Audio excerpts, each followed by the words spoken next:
ಕರ್ನಾಟಕ ಬ್ಯಾಂಕಿನ ಶಿವಾನಂದ ನಗರದ ಶಾಖೆಯು ತನ್ನ 41ನೇ ವಾರ್ಷಿಕೋತ್ಸವವನ್ನು ಸಮಾಜಮುಖಿ ಕಾರ್ಯದ ಮೂಲಕ ಅರ್ಥಪೂರ್ಣವಾಗಿ ಆಚರಿಸಿದೆ. ಈ ಸಂಭ್ರಮದ ಹಿನ್ನೆಲೆ ಸಿಬ್ಬಂದಿಗಳು ಹೆಲ್ಪಿಂಗ್ ಹ್ಯಾಂಡ್ ಫೌಂಡೇಶನ್ ಎಂಬ ಚಾರಿಟಿ ಸಂಸ್ಥೆಗೆ ಹೊಸ ಫ್ರಿಡ್ಜ್ ಕೊಡುಗೆ ನೀಡಿದೆ. ಈ ಸಂಸ್ಥೆಯು ಅನಾಥ ಮಕ್ಕಳು ಹಾಗೂ ವಿಕಲಚೇತನ ಮಕ್ಕಳನ್ನು ಆಶ್ರಯಿಸಿ ಅವರ ಆರೈಕೆ ಮತ್ತು ಕಲ್ಯಾಣಕ್ಕಾಗಿ ಕೆಲಸ ಮಾಡುವ ಅನಾಥಾಶ್ರಮವಾಗಿದೆ.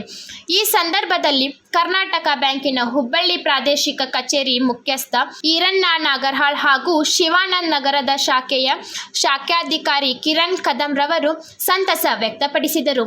ಕ್ರಾಂತಿ ಸಮಾಚಾರ ಟಿವಿ ಧಾರವಾಡ.